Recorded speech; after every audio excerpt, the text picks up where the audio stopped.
네, 안녕하십니까. 이번 시간은 플라티넘 유기화 1장의 이제 4강입니다. 네 번째 강이고, 자, 지난 시간에 이제 화학결합이 왜 만들어지는지, 그리고 이제 에너지 변화가 어떻게 되는지, 그리고 이온결합.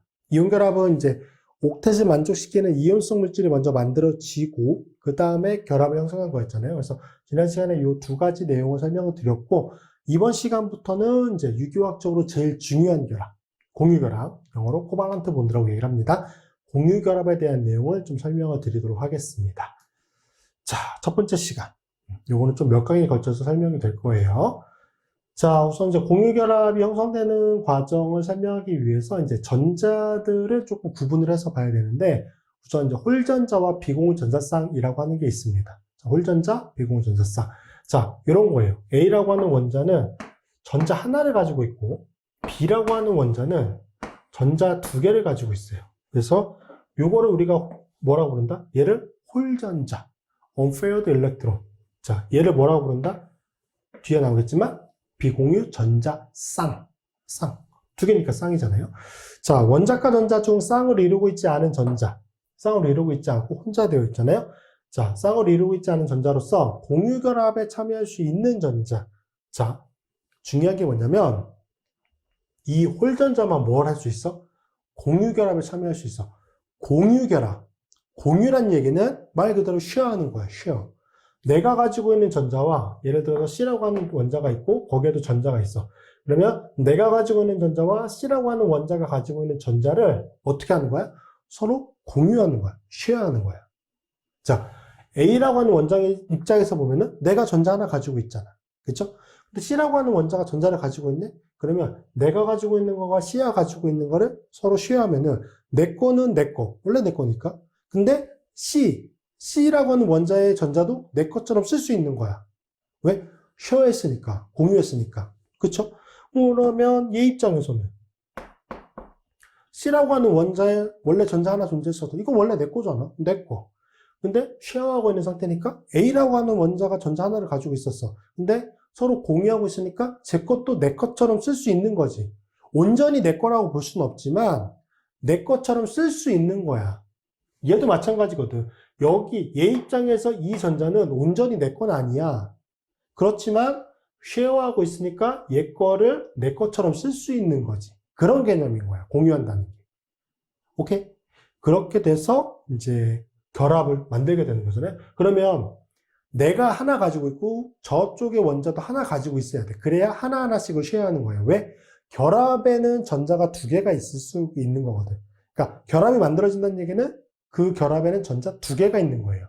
그러니까 쉐어하려면 내가 하나, 제가 하나. 그래야지만 서로 쉐어해서 공유결합을 형성할 수 있는 거지. 그래서 이 홀전자만 공유결합을 형성할 수 있는 겁니다.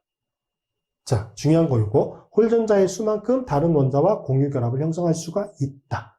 단 중성분자를 형성한다라고 하는 경우에 비공유 전자쌍, 롬페어 일렉트론이라고 보통 불러요. 롬페어 일렉트론, 한국말로 비공유 전자쌍. 자, 원자과 전자 중 쌍을 이루고 있잖아. 쌍을 이루고 있어요. 근데 둘 다 전제 조건은 뭐냐면 원자과 전자야. 얘도 그렇지만 얘도 원자과 전자야. 가장 바깥쪽 껍질에 존재하고 있는 반응성이 있는 전자. 그것들만 반응에 참여할 수 있으니까 그거를 봐야 되는 거야. 중심문 전자는 우리가 고려할 대상이 아니에요. 자, 원자과 전자 중 쌍을 이루고 있어서 공유결합에 참여하지 못하는 전자. 공유. 내가 두 개를 가지고 있어. 근데 제가 전자가 없네? 내가 두 개를 줄 수 있죠. 내가 두 개 줄 수 있어. 그러니까 원자와 원자 입장에서는 전자를 서로 주고받을 수 있어요. 오케이? 주고받을 수 있어. 내가 하나 가지고 있고 제가 하나 가지고 있으면 내가 하나 주고 제가 하나 주고 우리 하나 쉐어하자 이런 식인 거고, 얘는 D라고 하는 원자가 있는데 얘는 전자가 없어. 근데 내가 B라고 하는 원자야. 근데 D라고 하는 원자와 결합을 만들고 싶어. A와 C가 결합을 만들고 보니까 나도 D라고 하는 원자와 결합을 만들고 싶어. 그런데 D라고 하는 게 전자가 없어. 근데 다행히 내가 두 개를 갖고 있네. 그러면 내가 두 개를 줄 수 있겠지. 그럼 얘도 결합이 만들어줄 수 있어. B와 D가. 근데 이거는 공유하는 거야? 공유하는 관점이라고 볼 수 있나요? 아니지. B라고 하는 게 온전히 준 거잖아. 공유하는 거는 내가 가지고 있는 거 하나, 네가 가지고 있는 거 하나를 서로 공유하는 거고, 얘는 내가 가지고 있는 두 개를 다 너한테 줄 테니까 우리 내가 가지고 있는 거 가지고 서로 같이 결합을 형성하자. 이런 개념이잖아. 그러니까 결합이 만들어지는 건 똑같아. 얘도 반응을 하게 되면은 이렇게 A와 C라고 하는 결합이 만들어지는 거고, 얘도 이렇게 하면은 B와 D라고 하는 결합이 만들어지는 거예요. 근데 우리가 여기서 보는 공유결합적인 관점은 이게 공유결합인 거지. 이 과정이. 얘는 뭐냐면 화학 반응이야, 반응. 화학 반응을 통해서 결합을 만든 거예요. 그래서 화학 반응을 만들 때는 비공유 전자쌍이 관여가 되는 거고, 공유 결합을 만들 때는 이렇게 홀전자가 관여가 된다. 자, 비공유 전자쌍은 주로 분자간 화학 반응에 참여한다.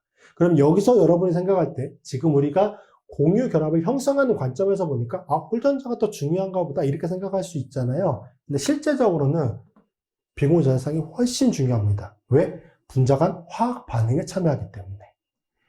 이거의 이동을 통해서 반응이 일어나는 거거든. 그래서 실제적으로는 이게 훨씬 더 중요하다. 근데 우리가 지금 보는 이제 공유 결합을 형성한다라고 하는 관점에서는 요거를 중요하게 봐야겠죠. 이해되셨죠?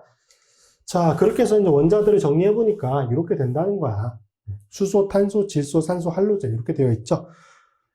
자, 그리고 여기서 지금 이 이제 전자 배치들을 좀 볼 건데, 자, 우선 탄소 원자만 한번 예로 들어볼까? 탄소 원자, 원자 번호 몇 번이죠? 6번이에요. 그러면 탄소 원자의 전자 배치 한번 써보세요. 어떻게 되죠? 1s2, 2s2, 2p 몇이 돼요? 2가 되겠지. 맞잖아. 둘 해야 6개가 되니까. 근데 얘는 어차피 핵심부 전자니까, 중심부 전자니까 얘는 의미가 없고, 지금 원자가 전자가 얘잖아. 그쵸? 그러면 탄소 원자의 원자가 전자의 이 전자 배치를 보고, 이 원자가 전자를 표현을 해보면, 탄소 원자가 있고, 지금 ES라고 하는 오비탈에 전자 2개가 차 있잖아. 전자 2개가 차 있어. 얘는 어디 오비탈에 존재하는 거야? 얘는 ES 오비탈에 존재하는 거야. 그 다음에, P 오비탈에 2개가 차 있어. 그러면 P 오비탈은 각각 하나씩 차겠지. 그러면 이렇게 쓸 수 있어요. 여기 하나가 차 있어. 그럼 얘는 뭐해? PX에. 얘는 PY라고 하는 오비탈에. 그리고 PG라고 하는 오비탈은 지금 비어있는 상태야. 그러면 우리가 탄소 원자라고 하는 전자 배치를 표현해보면 이런 형태로 나타낼 수 있고, 원자가 전자를 가지고 이걸 분석해서 원자 형태로 표현해보니까 이렇게 되어 있어. 그런데 지금 저기에 표현이 되어 있는 거는 이렇게 되어 있나요? 아니지. 홀전자 형태로 4개로 되어 있죠. 홀전자 형태로 4개. 이게 아니라 탄소 원자가 홀전자 형태로 전자를 4개 가지고 있네. 그쵸? 이거 뭔가 이상하지 않아? 이거에 맞는 전자 배치는 이렇게 될 것 같은데 왜 쟤는 이딴 식으로 그려져 있을까? 자, 근데 실제 탄소 원자가 전자를 이용해서 공유 결합을 형성할 때는 이 상태에서 결합을 형성합니다. 얘가 맞는 구조야. 이거 뭐야? 이게 이상하잖아. 그쵸? 그러면 이 과정이 뭔가가 일어난다는 얘기겠지, 여기가? 이러한 전자 배치에서 뭔가 변화가 일어나서 이렇게 홀전자 4개를 가지고 있는 상태로. 얘가 뭐냐면 하이브리디제이션이라고 부르는 원자 오비탈의 혼성화 과정이 일어나요.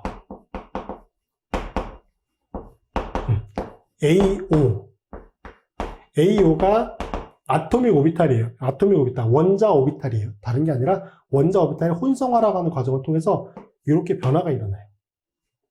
그래서 지금 여기 수소 원자 제외하고 여기 탄소, 질소, 산소, 할로젠 요것들은 이 각각의 원자들이 무슨 과정? 원자 오비탈의 혼성화라고 하는 과정을 거쳐서 생성된 형태들이에요. 그리고 이거는 아마 다다음 시간에 설명을 드리게 될 거예요. 진짜 중요해요, 얘는. 그래서 이 과정은 일단 제가 뒤에 쪽에 빼놨으니까 이게 일어난다라고 가정을 하고, 이게 이런 가정이 아니지? 이게 일어나요. 실제로 일어나. 이게 일어나서 이런 배치를 가지고 있다라고 하는 거. 이거를 일단 기억해 두시고 이거를 기억하자고.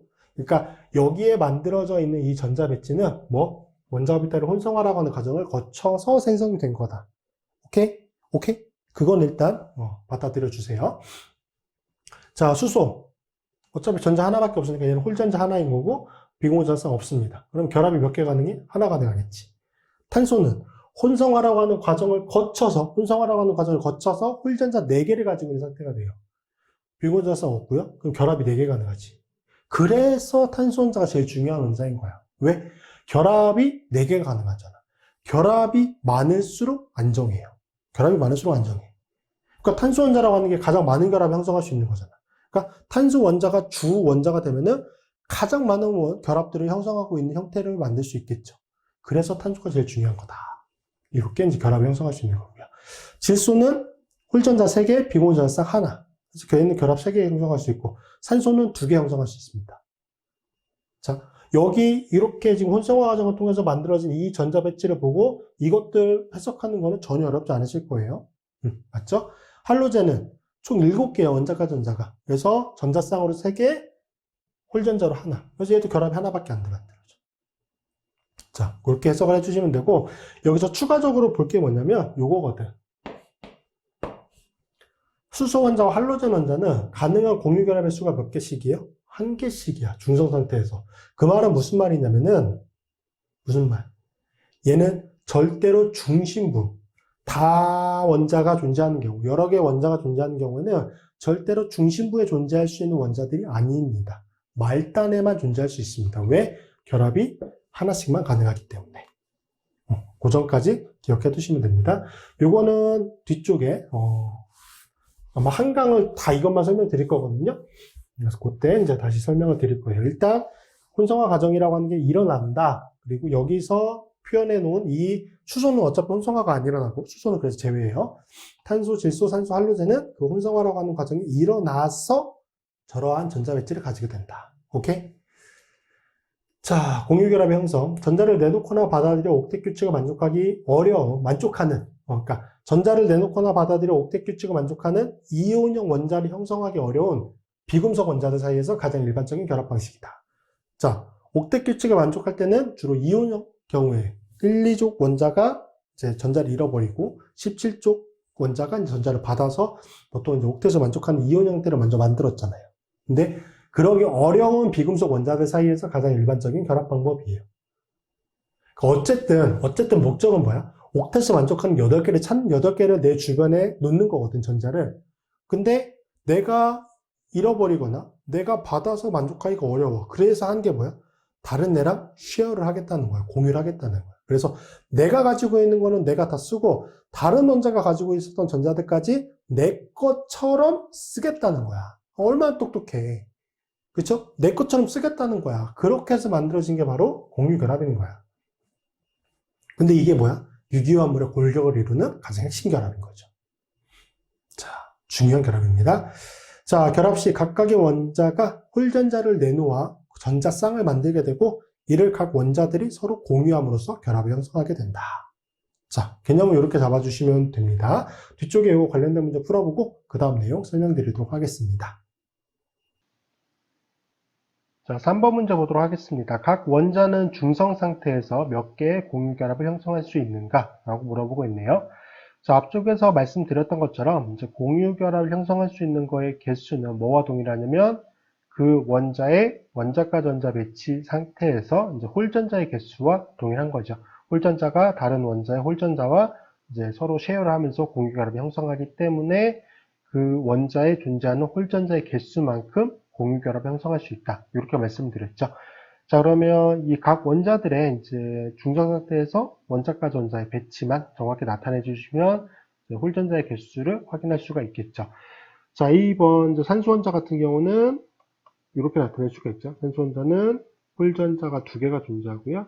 원자가 전자로 총 6개가 존재하기 때문에 이렇게 배치를 나타낼 수가 있습니다. 그래서 여기 홀전자 2개이기 때문에 A번은 중성 상태에서 몇 개의 결합을 형성할 수 있냐면 2개의 결합을 형성할 수 있죠. 가장 대표적인 게 뭐였어요? A번 같은 경우는 물, OH, H. 자, 이렇게 표현을 할 수가 있죠. 예를 들면은. 자, B번은 지금 알루미늄입니다. 알루미늄은 어떤 원자의 아래에 있냐면 분소 원자 아래에 있는 3주기 원자죠. 그래서 알루미늄 같은 경우도 원자가 전자가 3개를 가지게 됩니다. 이거 같은 경우도 지금 홀전자로 3개가 존재하는 상태이기 때문에 알루미늄은 중성 상태에서 몇 개의 공유결합을 형성할 수 있느냐? 3개를 형성할 수 있죠. 이게 가장 대표적인 게 뭐예요? AL, H3 같은 경우 AL, H, H, H 이렇게 존재하는 거죠. 중성 상태에서 3개의 결합을 형성할 수 있습니다. 자, 10번 브로마이드 Br 같은 경우는 17조 원자잖아요. 그래서 원자가 전자가 몇 개냐면은 총 7개입니다. 그래서 전자쌍으로 비공유 전자쌍으로 3쌍 그리고 이제 홀전자로 하나가 존재하죠. 그래서 얘는 몇 개의 공유결합을 형성할 수 있냐면 하나만 형성할 수가 있습니다. 자, 그래서 브로마이드는 몇 개? 1개. 그래서 브로마이드는 수소 원자와 마찬가지로 결합이 하나만 가능하기 때문에 앞쪽 말씀드렸던 것처럼 말단에 존재하는 원자가 된다. 중심부에 존재할 수는 없다. 이렇게 설명을 드렸었죠. 중성 상태에서. 자, 실리콘 같은 경우는 지금 어느 원자 아래에 있는 원자죠? 탄소 원자 아래에 있죠. 실리콘 같은 경우도 이제 탄소 원자와 마찬가지로 원자과 전자의 개수는 4개가 되고요. 각각 홀전자 형태로 존재하게 됩니다. 그래서 지금 홀전자가 총 몇 개? 4개이기 때문에 실리콘은 중성 상태에서 4개의 결합을 형성할 수가 있습니다. 자, 10번은 예로 안 들었는데 뭐 예를 들면 뭐 BR2 같은 거 이런 거잖아요. 그래서 이런 식으로 결합이 하나가 형성이 될 수 있고요. 실리콘 같은 경우는 뭐 SI에 CL 같은 경우 뭐 이렇게 연결이 되어 있다고 보면은 이렇게 결합을 4개 형성할 수가 있습니다. 자, 4번 다음 화합물들의 가능한 화학식은 무엇인가라고 되어 있습니다. 자, 이제 원자들이 어떠한 결합 패턴을 가지고 있는지만 확인하시면 이거는 크게 어렵지 않게 해결하실 수 있어요. 자, 여기서 중심 원자는 탄소 원자가 되겠죠. 할로젠 같은 경우는 말단에 존재하는 원자가 되니까. 그러면 클로라이드 여기 이제 N개가 탄소 원자에 결합되어 있는 거잖아요. 그래서 탄소 원자에 클로라이드가 최대로 결합될 수 있는 게 몇 개죠? 그런 말은 탄소 원자가 몇 개의 결합을 형성할 수 있느냐? 4개의 결합을 형성할 수 있죠. 그래서 이건 뭐가 된다? CCl4가 됩니다. 자, B번 알루미늄 앞쪽에 나왔었죠. 바로 나왔던 것처럼 중성 상태에서 이렇게 3개의 홀전자를 가지고 있기 때문에 얘는 결합을 형성하게 되면은 이렇게 형성할 수 있습니다. 그래서 AlH3가 됩니다. 자, 10번 CHCl2 이렇게 되어 있습니다. 그러면 여기서 보신 것처럼 수소 원자와 클로라이드 원자는 다 말단에 존재하는 원자들이에요. 그럼 중심에 존재하는 원자는 뭐? 탄소 원자가 되겠죠. 그럼 탄소 원자에 지금 수소 원자가 N개가 결합되어 있고 클로라이드가 2개가 결합되어 있네요. 그렇죠? 그러면 탄소 원자는 결합 4개가 가능하기 때문에 여기 나머지가 뭐가 되겠어요? 수소 원자가 되겠죠. 그래서 수소 원자가 2개가 결합되기 때문에 CH2Cl2 이렇게 분자식이 이제 화학식이 작성이 될 수 있습니다. 자, D번 실리콘. 실리콘은 앞쪽에서도 본 것처럼 꿀전자가 4개가 존재하죠. 중성 상태에서. 그래서 실리콘에 플로라이드가 몇 개가 결합될 수 있겠어요? 그렇죠. 결합이 4개가 가능하니까 플로라이드가 4개가 결합이 될 수 있다. 이거는 화학식이 SiF4 이렇게 정리할 수가 있습니다. 자, 2번 CH3NHX 이렇게 되어 있습니다. 자, 그러면 여기서는 지금 탄소 원자, 그리고 수소 원자, 질소 원자, 여기도 이제 수소 원자가 존재하는 거죠. 자, 그러면 수소는 어차피 말단에 존재하게 되고, 그러면 여기서 탄소 원자와 질소 원자가 하나의 결합을 형성한다라고 볼 수 있겠죠. 왜? 수소 원자가 지금 3개, 이 탄소 원자에 결합되어 있는 수소 원자가 3개가 결합되고, 나머지 하나는 비어 있는 거잖아요. 그게 뭐와 연결된다? 질소 원자와 연결이 된다. 그래서 구조를 그려보면 수소 원자 3개와 일단 결합이 되어 있는 거고, 그다음 나머지 하나가 뭐? 그렇죠. 질소 원자. 질소 원자 같은 경우는 홀전자 3개가 존재하잖아요. 비공유 전자쌍 한 쌍이 이렇게 존재하게 되고, 여기 홀전자, 홀전자. 그게 각각 뭐와 연결이 되는 거예요? 수소 원자와 연결이 되는 거죠. 하나의 홀전자는 탄소 원자와 결합 형성하는 데 썼으니까. 자, 그래서 수소, 수소. 그래서 여기는 이제 화학식을 써보면 CH3에 NH2 이렇게 작성이 될 수 있습니다. 자, 5번. 탄소 2개, 수소 7개의 화학식을 가진 분자는 존재할 수 있나? 존재하지 못한다면 그 이유를 설명하라라고 되어 있습니다. 자, 일단 뭐 수소 원자들은 다 말단에 존재하는 것들이니까 일단 핵심 골격은 탄소-탄소 결합이 되겠죠. 그럼 탄소 고혈압이 존재하게 될 거고, 그럼 이 각각의 탄소 원자들의 지금 각각 결합이 하나씩이 존재하는 상태니까 각 탄소 원자들이 추가적으로 존재할 수 있는 수소 원자는 각 탄소마다 3개씩이 결합이 될 수 있죠. 그러면 이 탄소 원자 4개의 결합을 형성하고 있는 사카 형태가 되기 때문에 중간 형태를 만족하게 됩니다. 자, 이렇게 나타낼 수 있죠. 그럼 이렇게만 따졌을 때 탄소가 2개고 수소가 몇 개죠? 이쪽 탄소 원자의 수소 3개, 이쪽 탄소 원자의 수소 3개예요. 그러면 6개가 되죠. 그런데 지금 문제상에 나와 있는 거는 수소가 7개가 돼. 그럼 여기에 하나의 수소가 더 결합이 돼야 된다는 거잖아요. 그러면 수소가 결합될 수 있는 거는 수소라고 하는 원자는 결합이 하나밖에 연결이 될 수 없으니까 지금 이 상태에서 수소 원자의 추가적인 결합이 될 수는 없는 거고, 그럼 탄소 원자의 결합이 하나가 더 연결이 돼야 된다는 얘기가 되겠죠. 그러면 만약에 여기에 수소 원자가 하나가 더 결합이 된다. 그럼 이게 존재 가능한 구조냐라고 하는 걸 봤을 때 여기 탄소 원자의 지금 바깥쪽에 존재하는 전자의 총 개수는 몇 개죠? 각각의 결합들의 전자 2개씩이 존재하는 거니까 하나, 둘, 셋, 넷, 5개. 5개의 전자. 5개의 결합이고, 5개의 결합이고, 각각의 결합마다 전자가 2개씩이 존재하는 거니까, 얘는 총 몇 개냐면은, 10개의 전자가 이 탄소 원자에 결합되어 있는 거예요. 그러면 이건 뭘 위반한다? 탄소 원자는 이주기 원자이기 때문에, 최대로 가질 수 있는 원자가 존재 개수는 8개죠. 그거를 초과했어요. 즉, 옥텟 규칙을 위반했기 때문에, 이 제시된 탄소 2개, 수소 7개를 가지고 있는 이 화학식을 가지고 있는 분자는 존재할 수가 없다. 그렇게 정리해 주시면 될 것 같습니다. 자, 앞쪽에서 이제 공유결합이 어떻게 형성되는지에 대해서 말씀을 드렸고, 그러면 이제 공유결합의 형성을 이제 화학적으로 좀 설명을 해야 되거든요. 그렇게 해서 나오는 이론이 크게 2가지가 있어요. 공유결합의 형성을 설명하는 이론 2가지. 원자과 결합 이론이라고 하는 것과 분자 오비탈 이론이라고 하는 게 있는데, 중요한 거는 분자 오비탈 이론이에요. 원자과 결합 이론은, 이런 게 있구나라고 하는 거 정도만 알아두시면 충분한데, 자, 뭐냐면, 원자과 결합 이론은 공유 결합의 형성을 편제화된 전자의 결합으로 설명하는 이론이다. 자, 편제화된 전자? 이게 뭐지? 그쵸? 편제화되어 있다. 편제화되어 있다는 게 영어로는 localize 되어 있다. 어느 부분에만 존재한다. 보통 그런 의미거든요. 저 편제화의 반대가 비편제화예요. delocalize 되어 있다. 이렇게 또 부르거든요. 자, 편제화되어 있다는 전자, 편제화된 전자. 이게 뭐냐면, 아래쪽에 설명을 했는데, 즉, 각 원자는 자신의 원자 오비탈을 유지한 채 결합을 형성한다. 자신의 원자 오비탈을 유지한 채. 오케이? 그래서 내가 가지고 있는 전자는 그냥 나한테만 일단 속해 있는 거야. 내가 주로 속해 있는 형태다. 이렇게 보는 거야. 그래서 편제화되어 있다고 보는 거예요.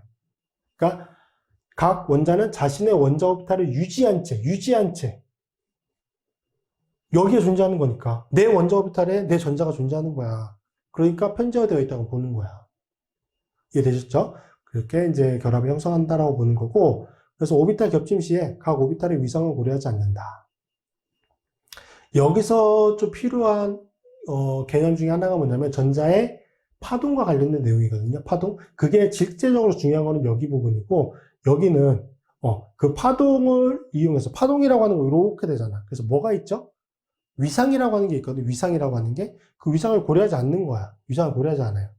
얘는 뭐 그냥 위상을 고려하지 않고 그냥 이제 보강 겹침만 있다라고 얘기를 해요. 보강 겹침만. 그래서 홀전자를 가지고 있는 원자들이 서로 접근하여 두 개의 오비탈이 겹쳐질 때 겹쳐짐이 최대가 되고 반발력이 최소가 되는 거리에서 전자를 서로 공유해서 결합을 형성한다. 이렇게 봅니다. 자, 공유 결합 형성시 낮아지는 에너지는 전자의 공유를 통한 각 원자의 옥텟 규칙 혹은 이제 비활성 기체 전자 배치의 만족으로 설명을 하게 된다. 자, 뭐냐면 자, 이렇게 보세요. 탄소 원자가 있어. 탄소 원자가 지금 홀전자 4개를 가지고 있었죠. 그 다음에 수소 원자라고 하는 게 있어. 수소 원자가 지금 4개. 하나, 여기도 수소 원자가 하나, 수소 원자가 하나. 자, 이렇게 결합을 형성한다라고 봅시다. 그러면 탄소 원자가 이 탄소 원자 오비탈이잖아. 이 탄소 원자가 이 오비탈 이 네 개가 존재하는 거고 그 네 개의 오비탈에 각각의 홀전자 하나씩이 존재하고 있어요. 그 다음에 수소 원자도 1s라고 하는 오비탈의 전자 하나를 가지고 있지. 그러면 이 탄소 원자의 전자 하나가 이쪽의 수소 원자의 전자와 쉐어가 되는 거야. 그래서 여기 내가 가지고 있는 거랑 이쪽이 가지고 있는 거를 같이 쉐어하는 거야. 이렇게 쉐어하는 거죠. 얘를 공유하는 거야. 그러면서 결합을 만드는 거지. 얘도 이렇게 공유해요. 얘도 이렇게 공유하고 얘도 이렇게 공유해. 자, 그러면 자, 수소 먼저 볼까? 수소는 1주기 원자죠. 1s 오비탈만 존재한다고? 그럼 1s 오비탈을 최대로 찰 수 있는 전자는 몇 개예요? 2개지. 그래서 수소 원자도 전자 2개를 다 채웠을 때 가장 안정해요. 왜? 이렇게 돼야 어떤 전자 배치를 따르는 거니까? 헬륨의 전자 배치를 따르는 거니까. 그러니까 비활성기체 전자 배치를 만족시키는 거잖아. 그러면 공유결합의 개념에 맞춰서 이 수소 원자의 전자 하나, 그리고 탄소 원자의 전자 하나. 이 수소 원자는 내 전자는 내 것처럼 당연히 쓸 수 있겠지. 내 거니까. 탄소가 제공한 전자 역시 내 것처럼 쓸 수 있어. 왜? 서로 공유하고 있으니까. 그래서 몇 개를 만족시키는 상태가 되는 거지. 수소 원자 입장에서는 2개를 가지고 있는 셈이 되는 거죠. 얘도 역시 2개, 얘도 2개, 얘도 2개. 오케이? 얘도 2개, 얘도 2개. 맞잖아요. 그죠? 수소는 그래서 만족했어. 그럼 탄소는 어떻게 돼야 돼? 탄소는 1s2, 2s2, 2p2예요. 그러면 2p6가 돼야 돼. 2주기의 전자가 다 차려면 몇 개의 전자가 더 필요해? 4개의 전자가 더 필요해. 그래야 2p6가 되면서 어떠한 전자 배치를 만족시키는 거죠? 네온의 전자 배치를 만족시킬 수 있는 상태가 되거든. 탄소 원자 입장에서 옥텟을 만족시키려면 전자 몇 개가 더 필요해? 4개가 더 필요해. 그 4개를 누가 줬어? 수소가 각각 하나씩 다 줬잖아. 얘 하나, 얘 하나, 얘 하나, 얘 하나. 탄소 입장에서 보면은 원래 내가 가지고 있었던 거, 지금 흰색으로 표시하고 있는 전자, 이거 원래 내 거야. 당연히 내 것처럼 쓸 수 있겠지. 그런데 추가적으로 뭐? 수소 원자들이 제공한 거 하나씩까지. 지금 노란색으로 표시하고 있는 수소 원자들. 그것들까지 서로 고규가 되어 있는 상태니까 내 것처럼 쓸 수 있는 거잖아. 그래서 총 몇 개? 하나, 둘, 셋, 넷, 다섯, 여섯, 일곱, 8개가 된 거죠. 4개라도 채우면서. 이렇게 돼서 공유결합을 형성한 거예요. 공유결합을. 그냥 이렇게 하나씩 쉐어해서 결합을 만들었다 이렇게 보는 게 보다 원자과 결합 이론이라는 거 하는 거예요. 원자과 결합 이론. 그래서 여기 옥텟을 만족시키는 거. 수소는 뭐 옥텟이라고 보기는 어렵고 그냥 비활성기체 전자배치, 헬륨의 전자배치를 만족시킨다. 그렇게 보시면 됩니다.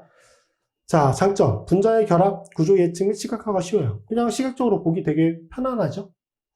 자연스럽게 받아들여지잖아? 그 말은 그냥 쉽다는 얘기야. 근데 단점은 뭐야? 전자를 가지고 설명을 하는 건데, 전자가 가지고 있는 파동함수로서의 성격. 그 파동함수로서의 성격 중에서는 위상이라고 하는 게 반드시 고려가 돼야 되는데, 얘는 위상 고려했다, 안 했다? 고려하지 않았다. 그러니까 얘는 불완전한 설명이 될 수밖에 없어요. 왜? 전자가 가지고 있는 가장 고유한 특징을 무시하고 설명을 하는 거잖아. 그러니까 그냥 이게 그냥 결합이 형성되는 것만, 그것만 설명을 하기 위한 그냥 이론이라고 보시면 돼요. 이거를 그냥 쉽게 설명하기 위한, 그냥 시각적으로 설명하기 위한 그냥 그런 이론이다.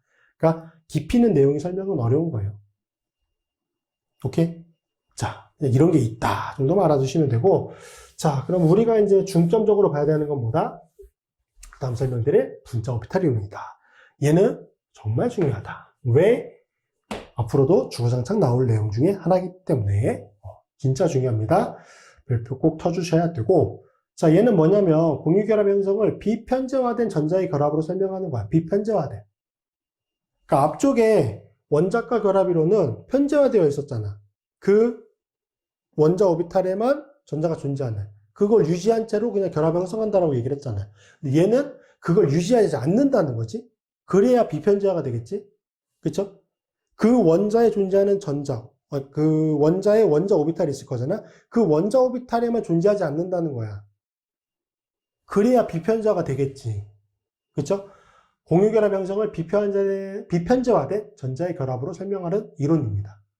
왜 어떻게 비편저가 되는지는 뒤쪽에 설명을 할 거예요. 뒤쪽에 하고 있는 이제 여기 있긴 한데, 자, 보세요. 결합에 참여하는 원자 오비탈의 위상을 고려해요. 얘는 위상을 고려해. 그러니까 온전한 설명이 될 수 있는 거야. 왜? 전자가 가지고 있는 성격을 도입시켜서 설명을 한 거니까. 맞잖아요. 그래서 원자 오비탈의 위상을 고려한 보강 상세와 같은 조합에 의해서 새로운 분자 오비탈을 형성한다. 자, 분자 오비탈이라는 건 어떻게 해석하시면 될까? 원자 오비탈은 우리가 어떻게 해석하죠? 원자 오비탈. 그 원자에 존재하는 전자가 존재하는 공간. 그쵸? 90% 이상의 확률로 발견될 수 있는 3차원 공간. 그걸 원자 오비탈을 얘기를 하잖아. 그러니까 쉽게 말해서 전자가 발견될 수 있는 공간이잖아. 그럼 분자 오비탈은 뭐라고 할까? 원자와 원자가 만나서 분자를 만들었어. 그럼 그 분자에도 전자가 존재할 거잖아. 뭐 특정 전자 같은 경우는 결합을 형성할 수도 있지만 아니면 원자에만 또 존재할 수도 있거든요. 어쨌든 분자에도 전자는 존재해. 그리고 그 분자에 존재하는 전자의 구형, 그 분자에 존재하는 전자가 발견될 수 있는 확률이 90% 이상인 공간, 그걸 뭐라고 부르면 되겠어? 분자 오비탈이라고 부르면 되겠죠. 그렇죠? 근데 이 오비탈은 어떻게 만들어지는 거야? 원자 오비탈과 원자 오비탈, 오비탈이니까 원자 오비탈과 원자 오비탈이 만나는 거야. 전자가 존재할 수 있는 공간이 있을 거 아니야. 원자에.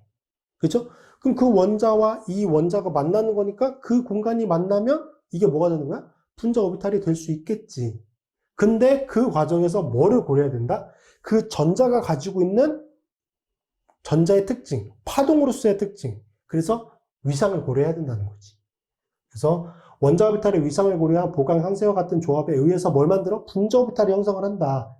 분자 오비탈을 만든다. 이게 중요한 내용이에요. 분자 오비탈을 만들고 그 전자, 결합에 참여하는 전자가 어디에 분포가 되는 거야? 이 분자 오비탈에 분포가 되는 거야. 앞쪽에 원자가 결합 이론은 원자 오비탈을 유지한 채로 결합을 형성했잖아. 말이 안 되는 건데 사실 원자 오비탈을 유지한 채로. 그래서 편제화되어 있다고 부른 거고, 얘는 원자 오비탈이 깨지면서 뭘 만든 거야? 분자 오비탈을 만든 거야. 그래서 원자 오비탈에 존재했던 전자가 분자로 넘어간 거야. 그러니까 편제화되어 있다고 볼 수 없는 거지. 내가 가지고 있는 공간을 깨트리면서 새로운 공간으로 넘어갔잖아. 그게 뭔데? 분자 오비탈인데 분자 오비탈로 전자가 넘어간 거야. 거기에 분포, 재배치가 된다고. 그래서 비편제화된 전자라고 설명을 하는 거예요. 이해되셨을 거라고 생각을 합니다. 이해되셨죠? 네, 이렇게 보고 이게 중요해. 그러니까 원자 오비탈이 분자 오비탈이라고 하는 건 만든다. 만들 수 있다. 만들어진다. 오케이? 그게 중요하다. 자, 근데 위상을 고려해야 된다고 얘기를 했죠. 그 위상이 같을 수도 있고 반대일 수도 있잖아. 위상이 같을 수도 있고 반대일 수도 있고. 여기서처럼 동일한 위상이야. 그러면 이 1s라고 하는 오비탈, 1s, 수소를 예로 드는 거예요. 수소를 가지고 1s라고 하는 오비탈에 전자 하나가 있고 여기도 1s라고 하는 오비탈에 전자 하나가 있어. 수소와 수소가 만났어. 근데 우연히 위상이 같은 쪽이 가까이 갔네? 그러면 이쪽과 이쪽이 어떻게 되겠죠? 보강이 되겠지. 보강 겹침이 일어나겠지. 그러면 쉽게 생각해봐. 여기에 전자가 존재하는데 이 전자가 존재할 수 있는 공간이 여기밖에 안 됐어. 얘는 여기밖에 안 됐어. 그런데 이쪽이 보강 겹침이 일어나면서 여기에 존재했었던 전자가 존재할 수 있는 공간이 여기밖에 안 됐는데 어떻게 된 거야? 여기까지 존재할 수 있는 거야. 넓어졌잖아. 얘 입장에서도 마찬가지야. 얘 입장에서 여기에 존재했었던 전자는 여기에만 존재하는 건데 실제로는 원자 상태에서 얘는 원자 상태야. 얘는 원자 상태고 얘도 원자 상태야. 이게 만나서 뭘 만든 거야? 얘는 분자 상태야. 얘는 분자를 지금 만든 거야. 그래서 쉽게 말해서 여기가 원자 오비탈이고 얘도 원자 오비탈이야. 이것과 이게 상호작용을 했어. 어떤 상호작용? 동일 위상이니까 보강 간섭이라고 하는 상호작용을 한 거야. 그래서 이 공간이라고 하는 분자 오비탈 공간을 만든 거야. 이해되셨어요? 이게 중요해요. 분자 오비탈 공간을 만들었어. 근데 원자 오비탈의 크기와 분자 오비탈의 크기를 비교해봐. 뭐가 더 커? 얘가 더 크잖아. 왜? 겹쳐졌으니까. 그러면 여기에 존재했던 전자는 원자 상태에서는 여기밖에 존재할 수 없어, 전자가. 근데 분자 상태로 되니까 이만큼의 공간에, 넓은 공간에 더 존재할 수 있어. 맞죠? 얘 입장도 마찬가지지? 여기에밖에 존재하지 못했는데 분자 상태로 분자 오비탈을 만드니까 이렇게 넓은 공간에 존재할 수 있네. 너무 좋은 거야. 그쵸? 전자 입장에서는 더 넓은 공간에 펼쳐서 존재할 수 있잖아. 그러니까 에너지가 낮아지는 거야. 이해되셨어요? 자, 근데 꼭 이런 경우만 있냐? 위상이 같은 경우만? 아니지. 반대 위상의 경우도 있지. 그럼 얘는 여기의 위상과 여기의 위상이 반대니까 이게 가깝게 접근을 하면 어떻게 되겠어요? 깎아먹겠지. 깎아먹겠지. 그쵸? 그리고 여기는 전자 밀도가 제로가 되는 지점이니까 이쪽의 공간과 이쪽의 공간은 별개의 공간이에요. 여기와 여기는 별개의 공간이에요. 위상이 다르기 때문에. 그래서 여기 입장에서 보세요. 여기 1s라고 하는 오비탈이 전자가 존재할 수 있는 공간이 이만큼이었어. 그쵸? 원자 입장에서. 근데 지금 얘는 분자잖아? 분자 오비탈이에요. 얘 원자 오비탈, 얘 원자 오비탈, 얘 분자 오비탈. 오비탈의 개념이 뭔지 생각해보면 알지겠지? 원자가 존재하는 공간, 원자가 존재하는 공간, 분자가 존재하는 공간. 그런데 얘 입장에서 봐봐. 위쪽 편, 플러스 위상을 가지고 있는 쪽이 원자 입장에서 이만큼이었는데 이게 가깝게 상호작용하면서 어떻게 됐지? 줄어들었네? 공간 더 좁아졌잖아. 얘도 마찬가지야. 이만큼 반대 위상이긴 하지만 얘도 어쨌든 이쪽 공간에 존재할 수 있었어, 전자가. 근데 줄어들었네? 맞죠? 얘는 결합을 형성하면서 오히려 오비탈의 크기가 줄어들었어. 존재할 수 있는 공간이 줄어들었어. 얘는 에너지가 어떻게 되겠어요? 높아지게 되겠지. 뭐보다? 얘들이 갖고 있는 에너지보다. 그래야 안 그래요? 맞잖아. 그쵸? 얘는 여기의 공간보다 여기의 공간이 넓어졌기 때문에 에너지가 낮아지는 거야. 얘는 에너지가 이 분자 오비탈, 얘의 분자 오비탈은 이 원자 오비탈보다 에너지가 어떻게 되겠어? 낮아진다고. 그쵸? 근데 얘는 어떻게 됐어? 공간이 더 좁아졌잖아? 그러니까 어떻게 되죠? 에너지가 더 높아지겠지. 이해되셨어요? 여기 공간과 여기 공간은 별개 공간이야. 서로 상호작용할 수 없는 공간이에요. 자, 그래서 새롭게 형성되는 몰리큘러 오비탈, 분자 오비탈의 수는 결합에 참여하는 원자 오비탈의 수와 같아요. 원자 오비탈의 수가 같아. 그러면은 앞쪽의 경우에는 뭐지? 원자 오비탈이 몇 개야? 지금 2개가 참여한 거잖아. 그쵸? 2개가 참여한 거야? 그러면 분자 오비탈이 몇 개가 만들어야 돼? 2개가 만들어져야 돼. 그 분자 오비탈이 뭐야? 얘와 얘인 거야. 2개가 만들어졌잖아. 그쵸? 하나는 보강 겹침을 한 거고, 하나는 상쇄 겹침을 한 거야. 그래서 2개의 분자 오비탈이 만들어졌어. 근데 아까 에너지 봤잖아요. 두 원자 오비탈의 조합에 형성된 하나의 몰리큘러 오비탈은 아토믹 오비탈, 원자 오비탈보다 에너지가 낮았잖아. 왜? 전자가 존재할 수 있는 공간이 더 넓어졌으니까. 그걸 뭐라고 부른다? 우리가 결합성 분자 오비탈, 본딩 몰리큘러 오비탈. 용어 꼭 외워두셔야 돼요. 결합성 몰리큘러 오비탈. 다른 하나의 MO, 다른 하나의 이제 분자 오비탈은 아토믹 오비탈보다 더 높은 에너지 상태. 뭐야? 그게 얘잖아. 공간이 줄어들었으니까 에너지가 더 높아졌다고. 얘는 뭐다? 반결합성 오비탈, 안티본딩 몰리큘러 오비탈 이렇게 부르게 됩니다. 자, 이걸 이제 이렇게 설명을 하죠. 1s라고 하는 원자 오비탈 상태예요. 원자 오비탈. 얘도 원자 오비탈이야. 원자 오비탈이고 원자 오비탈이야. 얘와 얘가 상호작용을 해서 여기 만들었죠. 이게 뭐야? 얘 분자 오비탈이고 얘도 분자 오비탈이야. 그렇죠? 근데 여기보다 에너지가 낮아졌잖아. 얘는 뭐였어? 아까 보강 겹침을 했었잖아. 얘가 존재할 수 있는 공간보다 이 분자 오비탈 상태에서 존재할 수 있는, 전자가 존재할 수 있는 공간이 더 넓어졌기 때문에 에너지가 낮아졌잖아. 그래서 이게 뭐? 결합성 분자 오비탈이라고 하는 게 만들어진 거고, 얘는 에너지가 높아졌잖아. 왜? 존재할 수 있는 공간이 더 좁아졌으니까. 얘를 뭐라고 한다? 반결합성 몰리큘러 오비탈이라고 부른다. 자, 그리고 얘는 s오비탈과 s오비탈이 상호작용한 거잖아요. s오비탈과 s오비탈이. 그래서 만들어지는 거를 보통 이제 시그마 결합. 시그마 결합에 만들어지는 이제 시그마 결합성 분자 오비탈, 시그마 반결합성 분자 오비탈 이렇게 부르게 됩니다. 자, 그리고 p 오비탈이 만날 수도 있어요. s 오비탈과 p 오비탈, s 오비탈과 p 오비탈. 얘는 p 오비탈이 만나는 거야. p 오비탈은 이런 R형이잖아. R형이요. 그쵸? 위상이 서로 다른. 그래서 이렇게 p 오비탈의 전자 존재하고 여기도 p 오비탈의 전자 존재해요. 이렇게 2개가 상호작용하는 거야. 이렇게. 얘는 이렇게 만나게 되면은 같은 위상이니까 보강 겹침을 하겠지. 그래서 만들어진 게 뭐? 결합성 분자 오비탈. 근데 파이 결합이라고 하는 걸 만들어요. 그리고 이게 만약에 반대가 되면은 위상이 서로 반대잖아요. 그러면 반결합성 분자 오비탈을 만들겠지. 왜?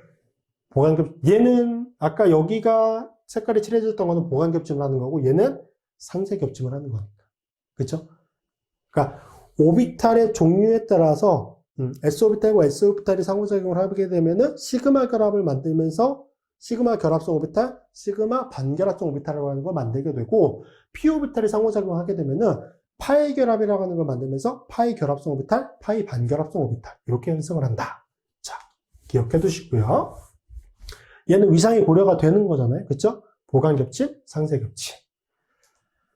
자, 공유결합 형성지 낮아지는 에너지는 결합성 분자 오비탈 형성을 통한 전자 비편자와의 증가로 설명한다. 전자가 원자 오비탈 상태에서 존재했던 것보다 분자 오비탈, 보강 겹침을 통해서 만들어진 분자 오비탈은 그 전자가 존재할 수 있는 공간이 어떻게 됐어요? 더 넓어졌잖아. 그죠? 전자는 제가 누누이 말하지만 굉장히 반응성이 큰 녀석이라고. 좁은 공간에 이렇게 뭉쳐서 놓잖아요. 좁은 공간에 이렇게 딱 묶어 놓잖아. 에너지 겁나 높아요. 넓은 공간에 펼쳐놔야 돼. 그래야 에너지가 낮아져요. 그런 센시티브한 애예요. 자, 그래서 그렇게 기억해 두시면 되고, 자, 장점은 원자 오비탈의 조합과 이를 통해 형성되는 결합성, 반결합성 몰리큘러 오비탈, 분자 오비탈의 설명이 가능하다. 원자가 가지고 있는 파동으로서의 성격, 그 파동의 성격 중에 중요한 위상이라고 하는 것을 고려해서 만들어진 거니까 이게 온전한 설명이 되는 거죠. 그런데 어렵지. 어려워요. 그냥 어렵다는 게 단점이에요.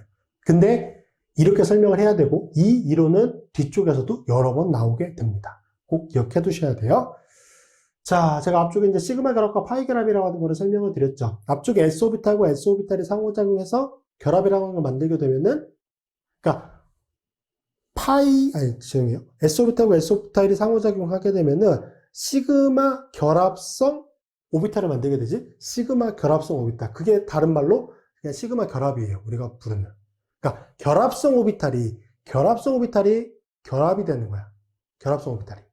반결합성 오비탈은 결합이라고 볼 수는 없어요. 그건 결합은 아니고 결합성 오비탈이 결합. 그러니까 결합성 오비탈이니까 결합이 되는 거지. 맞잖아요. 그렇죠? 그럼 파이 결합성 오비탈은 파이 결합이 되는 거야. 맞죠? 파이 결합은 근데 뭐가 상호작용한 거야? P 오비탈이 상호작용한 거지. 자, 우선 시그마 결합부터 보시면 공유 결합 형성시 두 원자 오비탈이 겹쳐질 때 전자는 일반적으로 두 핵을 따라 연결하는 선을 따라, 그러니까 두 핵을 연결하는 선, 이거죠. A와 B라고 하는 원자가 있으면 A의 원자핵, B라고 하는 원자핵, 이거를 따르는 선 요거잖아요. 요 가로수축선. 이거를 따라서 주로 전자가 존재하게 돼요. 거기에 집중적으로 분포하게 되는데 이렇게 돼서 만들어진 원통 대칭의 결합을 우리가 시그마 결합이라고 얘기한다. 자, 그리고 시그마 결합은 오비탈의 엔드 투 엔드 겹침으로 형성이 된다. 오비탈의 그 쉐입이 있을 거잖아. S오비탈도 있고 뭐 P오비탈도 있고 그런데 그 엔드 투 엔드 겹침이라고 하는 걸 통해서 형성이 된다. 자, 보세요. 시그마 결합을 형성할 수 있는 오비탈은 이렇게 존재할 수 있어요. S오비탈과 S오비탈, 앞쪽에 예로 들었던 S오비탈과 S오비탈이 상호작용해서 만들어질 수도 있는데 P오비탈과 P오비탈이 상호작용해서도 만들어질 수 있어요. 요게 좀 중요한데 요거는 나중에 좀 나오는 내용이기는 해요. P오비탈도 어쨌든 만들 수 있다. 자, 이거 뒤쪽에 아직 파이 결합을 형성하진 않았지만 설명하진 않았지만 요거는 정리하고 넘어갑시다. S오비탈이라고 하는 거는 시그마 결합이라고 하는 거는 S오비탈과 S오비탈이 상호작용해서 만들어질 수 있고 S오비탈과 SPN이라고 되어 있는데 얘는 뭐냐면 S오비탈과 P오비탈이 혼성화를 하는 거야. 제가 앞쪽에 탄소 원자가 혼성화를 해서 홀전자 4개를 가지고 있는 형태로 바뀌었다고 말씀드렸죠. 그 과정이 뭐였지? 아까 이쪽에 써드렸던 원자 오비탈의 혼성화였잖아요. 그 혼성화 과정을 통해서 만들어진 새로운 혼성 오비탈이야. SPN이라고 혼성화되는 게. 이것들끼리 만들 수도 있어요.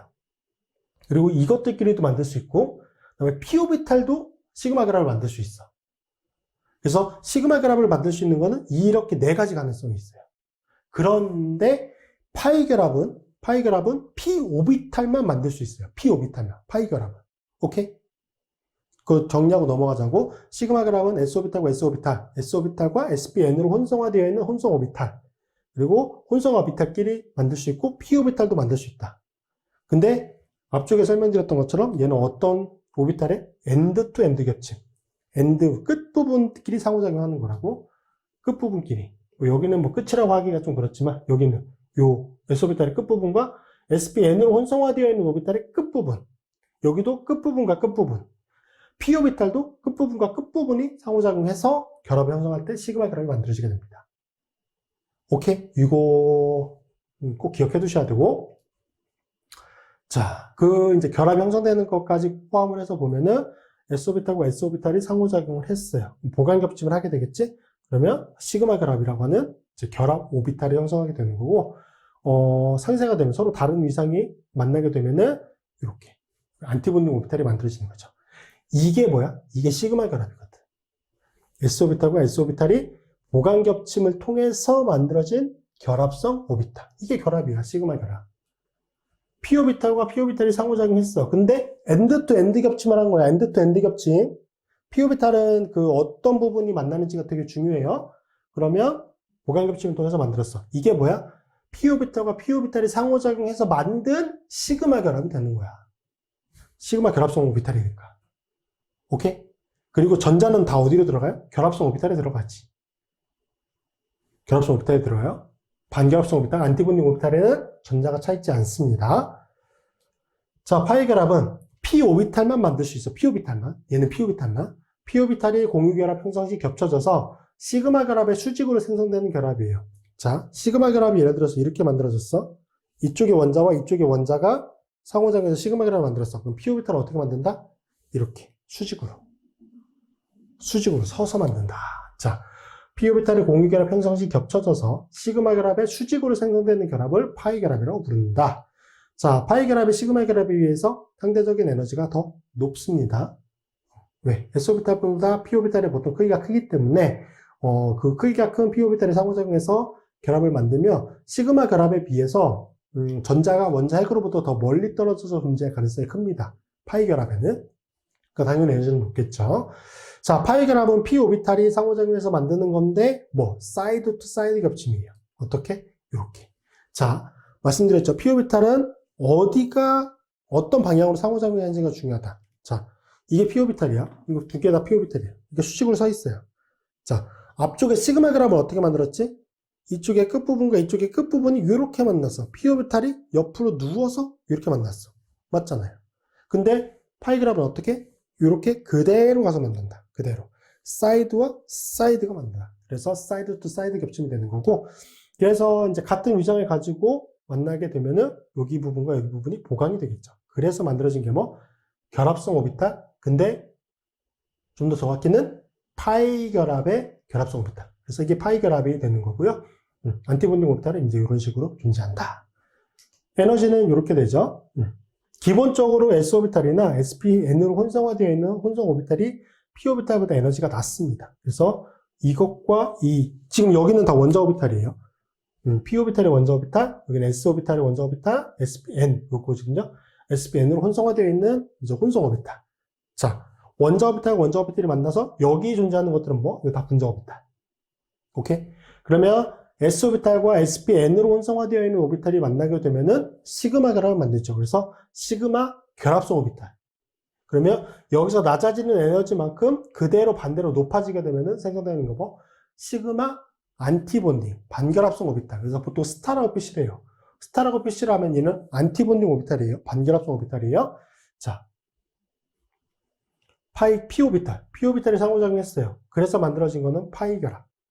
파이 결합성 오비탈, 파이 반결합성 오비탈. 오케이? 꼭 기억해 두시고 에너지 레벨 이렇게 된다는 거 확인해 주시면 됩니다. 자, 이제 단일 결합과 다중 결합이라고 나누는데, 단일 결합은 시그마 결합만 존재하는 거예요. 시그마 결합. 모든 결합의 시그마 결합은 당연히 존재합니다. 모든 결합은 시그마 결합 최소가 아니라 무조건 하나를 포함하고 있습니다. 자, 이중결합은 시그마 결합에 파이 결합이 추가적으로 하나가 더 존재할 때 그게 이중결합이 되는 거고요. 삼중결합은 시그마 결합 하나에 파이 결합이 추가적으로 두 개가 존재할 때 이게 삼중결합이 됩니다. 자, 그러면 파이 결합은 p 오비탈이 상호작용해서 만든다고 얘기를 했죠. 그러면 이 파이 결합 하나를 만들려면 서로 다른 원자에 p 오비탈이 각각 하나씩이 상호작용해야 되는 거고, 두 개를 만들려면은 이쪽 원자의 p 오비탈 두 개가 상호작용할 거고, 여기 p 오비탈 두 개가. 근데 상호작용하는 거는 서로 다른 원자들끼리. 오케이? 그렇게 돼서 두 개 파이 결합을 만들면 삼중결합이 되죠. 자, 일주기에 이제 수소원자 같은 경우는 단일 결합만 가능하게 되고, 수소원자 단일 결합만 가능합니다. 2주기에 탄소, 질소, 산소 원자는 최대 3중결합까지 가능하게 돼요. 3중결합까지. 자, 그렇게 해서 이제 결합을 좀 받고, 그 다음에 이제 공유결합의 성격을 이제 극성도에 따라서 좀 구분을 할 수가 있는데, 요거는 그 결합에 존재하는 전자가 뭐 균등하게 존재하느냐 아니면 어떤 특정 원자 쪽으로 좀 쏠려 있느냐 그런 거에 따라서 이제 구분을 하게 되는 거거든요. 자, 공유결합은 결합을 이루는 두 원자의 전기 음성도 차이에 따라서 극성, 비극성 공유결합으로 구분을 하게 됩니다. 자, 두 원자, 그러니까 그 결합을 형성하는 두 원자의 전기 음성도라고 하는 게 있는데 그 전기 음성도부터 먼저 보시면 일렉트로네가티비티라고 얘기를 하고요. 얘는 뭐냐면 원자가 전자를 끌어당기는 정도를 상대적인 값으로 나타낸 거. 저 끌어당기는 주체는 누구냐면은 원자 핵이 전자를 잡아당기는 거예요. 원자 핵이. 그래서 원자 핵이 전자를 끌어당기는 정도를 상대적인 값으로 나타낸 거. 그게 뭐다? 전기 음성도예요. 그러면 전기 음성도 값이 크다는 얘기는 원자 핵이 전자를 강하게 잡아당긴다는 얘기겠죠. 자기 쪽으로, 원자 핵 쪽으로, 중심부 쪽으로. 자, 그 힘이 제일 쓴 원자가 뭐냐면 플로라이드예요. 그러니까 4.0을 기준으로 보통 정해지게 돼요. 일반적으로 주기율표상에서 오른쪽 방향이고 위쪽 편 방향으로 갈수록 전기 음성도 값이 커지게 되고 반대쪽. 그래서 이 중심부 쪽에서 오른쪽 우상향이라고 볼까요? 우상향으로 가면은 전기 음성도가 커지게 됩니다. 그리고 좌하향으로 가게 되면은 전기음성 값이 작아지게 됩니다. 그래서 이게 대표적인 원자들의 전기음성도인데 탄소 보통 2.5, 2.4에서 2.5 정도로 보긴 해요. 이게 교재마다 조금씩 다르긴 합니다. 전기음성 값이 기준을 플로라이드로 하긴 하는데 조금씩 차이는 좀 있어요. 그래서 절대적인 값을 물어보진 않습니다. 절대로 물어보진 않고 상대적으로 비교할 수 있는 정도는 그건 하실 수 있어야 돼요. 그래서 대표적인 원자들의 전기음성도 수치를 상대적으로 비교해 드렸으니까 기억해 두시고, 조금 차이가 나야 되는 게 아니라 조금 이제 구분해 주셔야 되는 게 여기 부분. 탄소 원자와 황인데, 둘 다 보통 교재 보면 2.5 정도로 비슷하게 보거든요. 2.5. 여기 2.55고, 얘 2.58이잖아요. 거의 2.5로 비슷하게 봐요. 근데 황이 조금 더 커요. 그래서 황이 좀 더 크다. 근데 저 탄소 원자와 황 원자 사이의 전기음성 차이는 거의 없다라고 보는 추세입니다. 자, 그래서 그 전기음속 차이가 0에서 0.4 정도가 난다. 그럼 비극성 공유결합이라고 얘기해요. 비극성 공유결합. 비극성이라는 얘기는 두 원자가 만드는 이 결합에 전자가 거의 균등하게 분포가 되어 있다. 그때를 비극성이라고 얘기를 하고요. 극성이라는 얘기는 전기음속 차이가 꽤 나서 어느 한쪽 원자 쪽으로 전자가 좀 많이 쏠려 있을 때 그때를 극성 공유결합이라고 얘기합니다. 그 기준이 이제 0에서 0.4면은 비극성 공유결합, 보통 그렇게 부르고요. 그래서 CH결합이 비극성 공유결합에 들어가요. CH결합. 전기음속 차이는 물론 존재해요. 그런데 수소 원자의 원자 크기가 워낙 작기도 하고 저 크기가 이제 0.4 정도로 보기 때문에 CH결합은 비극성 공유결합으로 봅니다. 이거 좀 중요해요. 기억해 두시고 0.5에서 1.7 정도 차이가 난다. 얘는 극성 공유결합으로 구분하게 됩니다. 1.7을 초과한다. 보통 이온결합으로 구분하게 되죠. 절대적인 값이라고 볼 수는 없어요. 대략 이제 저기서 좀 교재마다 좀 차이가 나긴 하는데 대략 평균적으로 보면은 이제 이 정도 수치를 보이게 됩니다. 자, 일반적으로 비금속 원소의 전기음성도는 크고 금속 원자는 작아요. 왜? 비금속 원자는 이쪽, 금속 원자는 이쪽. 월잖아. 그쵸? 그래서 전기음성 차이가 꽤 큽니다. 그래서 금속 원자와 비금속 원자 간의 결합은 보통 이온 결합이 많고요.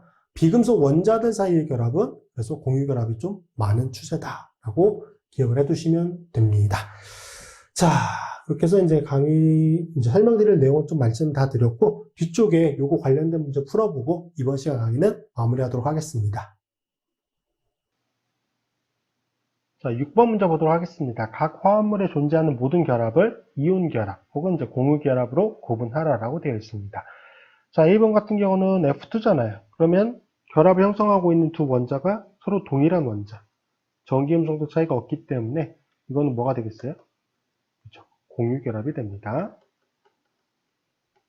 공유결합 중에서도 뭐 비극성 쪽에 나타내보면 비극성 공유결합 이렇게 구분을 할 수가 있겠죠.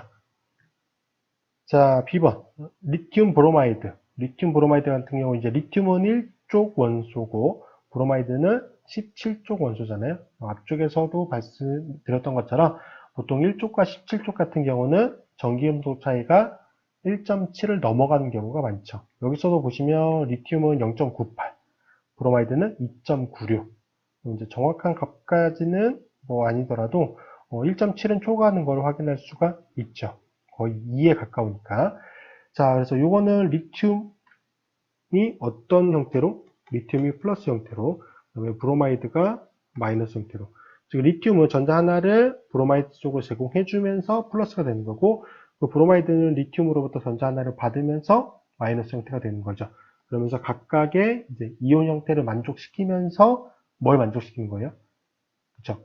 이제 그 비활성 기체의 전자 배치를 가지고 있기 때문에 굉장히 안정한 상태가 되는 거고, 요거는 무슨 결합? 이온 결합으로 존재하게 된다. 이렇게 정리해 주시면 되고요. 자, 10번 CH3, CH3. 저거는 이제 뭐 나중에 나오겠지만 그거를 에테인이라고 얘기를 합니다. 탄소 2개짜리. 그래서 결합을 형성해 보면은 탄소-탄소 결합이 가장 핵심 결합일 것이고, 각각의 탄소들에 다 뭐가 결합되어 있는 거냐면 수소원자들이 이렇게 결합되어 있는 상태가 되겠죠. 그럼 당연히 탄소-탄소 결합은 공유 결합인데 비극성 공유 결합이 될 것이고, 탄소 수소 결합도 이제 약간의 전기분석 차이가 존재하긴 하지만 이제 결합 길이 자체가 굉장히 짧고 수소 원자 크기가 작기 때문에 이것도 보통 비극성 공유 결합으로 구분을 하게 되죠. 그래서 10번의 탄소-탄소 결합, 그 탄소-수소 결합은 모두 다 공유 결합이면서 비극성 성격을 가지고 있다. 이렇게 정리해 주시면 될 것 같고요. 자, D번 Na, NH2입니다. 자, 그러면 일단 NA는 Na 형태로 존재하게 되겠죠. 그 다음에 질소원자 같은 경우는 결합을 형성해 보면 질소원자, 그리고 이제 수소원자 2개가 연결이 되어 있는 상태가 되는 거예요. 그러면 이제 옥텟을 만족시키기 위해서 전자를 넣어주게 되면은 이렇게 넣을 수가 있죠. 자, 그러면 원래 질소원자의 바깥쪽에 존재하는 거는 5개여야 돼요. 그런데 이렇게 결합을 형성하고 있는 상태에서 보시면 하나, 둘, 셋, 넷, 다섯, 6개. 이 질소원자가 이 결합을 형성하는데 제공한 전자가 총 6개가 돼요. 그래서 여기 질소원자는 마이너스 1의 차지를 가지고 있게 됩니다. 그 말은 여기 NA는 플러스 1의 차지를 가지고 있다는 얘기죠. 그래야 이온 성격으로 존재할 수가 있으니까. 그래서 Na 플러스와 NH2 마이너스, 요거는 무슨 결합? 이온 결합으로 존재하는 거고요. 그 다음에 이제 질소원자와 수소원자 같은 경우는 전기음속 차이가 그래도 존재하기 때문에 여기는 공유결합이긴 하지만 어떤 공유결합? 극성 공유결합이다. 자, 이렇게 정리해 주시면 될 것 같습니다.